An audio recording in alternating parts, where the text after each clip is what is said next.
As a filmmaker, typically we all have the movies that we've been inspired by. I'm Roy, filmmaker, actor, producer, musician, all of those things. But I've never actually listed and shared with you what are my top 3 that I just can't get away from whenever they start playing in the DVD player or on stream anywhere on YouTube. Let's start now with kind of my list, starting at number 3. And I say this because everyone always goes, okay, what are your top 3 modern? What are your top 3 quintessential? I'm actually just going to give you a list of movies that inspire me every time I see them.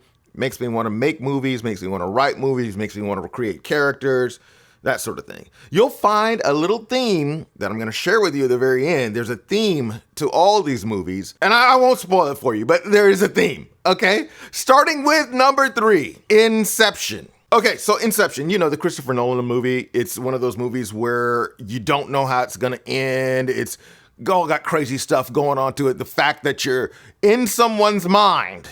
Whose mind are we in? Towards the end, they're not sure. But Inception came out in... When did this movie come out? Hey, Google, when did the movie Inception come out? In the United States of America, Inception came out on July 13th, 2010. Yes, so... a movie that came out in 2010, I still watch to this day, and I actually got the Blu-ray of it. And in the Blu-ray, not only did it include the Blu-ray, which is here, it also included a shooting script. Now, everyone knows the script changes as things happen, but you can actually look at this script and follow along in the story. I love that because I enjoyed the film so much, but it breaks down and even has stuff in here that's not in the actual movie. This was a cool buy for me as a screenwriter and because of the fact that I just loved all the characters in it. One of my favorite characters is the one played by Joseph Gordon-Levitt throughout the film. He's very serious and on point and trying to get everything done. And anyway, I just like him as an actor. But Christopher Nolan, very realistic, there's a lot of CGI, but you can't really tell in this film. He tried to keep as much stuff in camera as possible when he was making it. Not to mention, all of the people in the film actually have worked with Christopher Nolan at some point. Even Michael Caine's in this film, which, surprise, didn't even know that, right? So Michael Caine, he played Alfred in all of the Batman movies, and then in Inception. Still, people... they're divided by this film.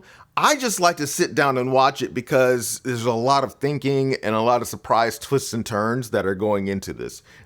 Again, it's my number 3. And number 2, this one, Ocean's 11. Brad Pitt, George Clooney, Steven Soderbergh was the one who directed this film. I'm going to tell you right now, it's one of my all-time favorites because, it's a heist movie. You can't hate on a movie that's a heist movie, and there's a lot going on in terms of all the different characters that are helping to pull off this heist. The storytelling by Steven Soderbergh and the way he develops the characters throughout it's really fun for me. So I always sit down and watch it. It's one of these films that me and my dad used to watch a whole bunch on, whenever it came on TV. We'd stop everything and just watch full scenes going through. And, and I'm sitting here going, I even now as I'm sitting here holding it, I'm like, I want to watch it again just because I just love the way the characters work. And the relationship between Brad Pitt and George Clooney, the way the characters work in here, it's great. I love just great character acting. It's all the different characters have their own little piece that they bring to the heist. Julia Roberts does such an amazing job in this film. I had noticed that they said they introduced her in this film, but she'd had a career forever, but I think they were just, tongue in cheek, poking a little fun at it. But yeah, this is definitely my number 2, Ocean's 11. That's a good question. When did this come out? Ask Google. When did Ocean's 11 release? In the United States of America, Ocean's 11 was released on December 7th, 2001. Wow. So 2001.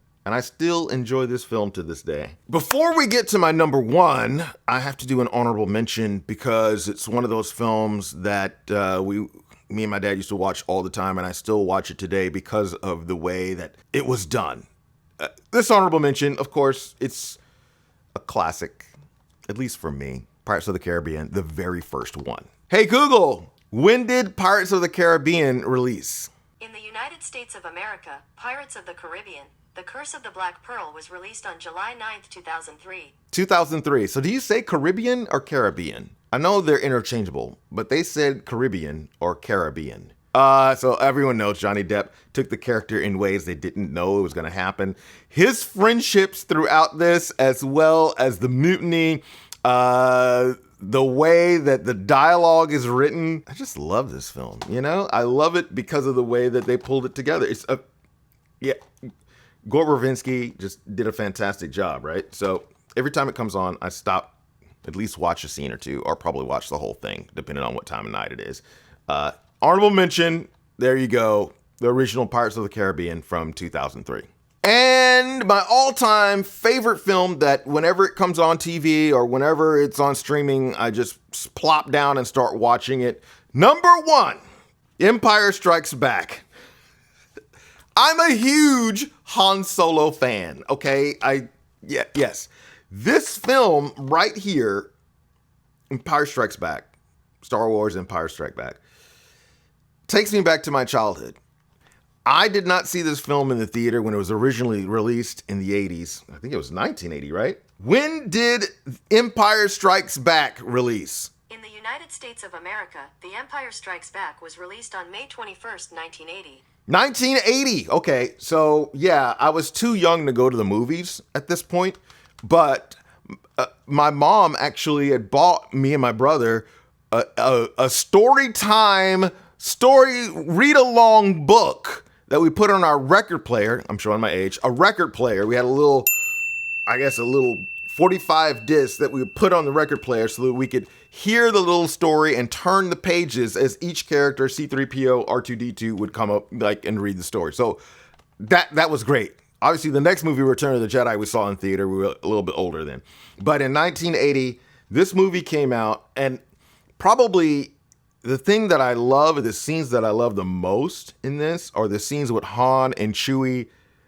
They crack me up, okay? They crack me up. And Han and Leia arguing at the beginning of the film completely takes it to another level. Obviously, the original Star Wars was a little homage. George Lucas wrote it and directed it. But this one here, man, every time it comes on, I have to stop and watch it. It's one of those films that inspires me.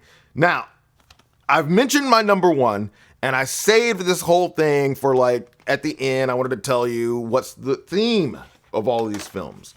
My top three: Ocean's 11, Star Wars, Inception.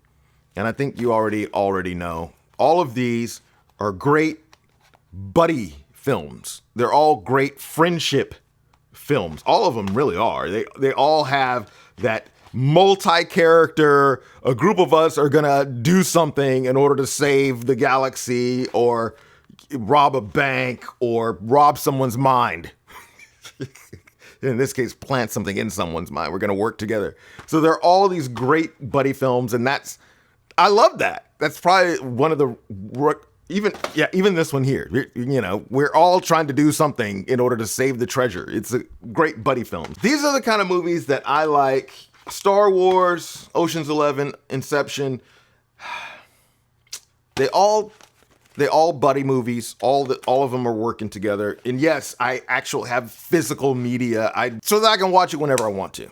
And I got plenty of DVDs and Blu-ray players that I can pop them into and watch them at any point whenever I want, whenever I get the vibe to watch them. There you go. My top three. Easy. Inception, Ocean's 11, Star Wars, Empire Strikes Back. Actually, now I want to hear from you. What are your top three movies that you just can't get away from, meaning that you had to buy them as actual hardcore physical media, and you watch them whenever they come on streaming, or whether you're watching or flipping through the channels and it comes on and you just got to stop and watch it. What are your top 3 that you just gotta have? Let me know down in the comments, right? Do that right now. I'll talk to you soon.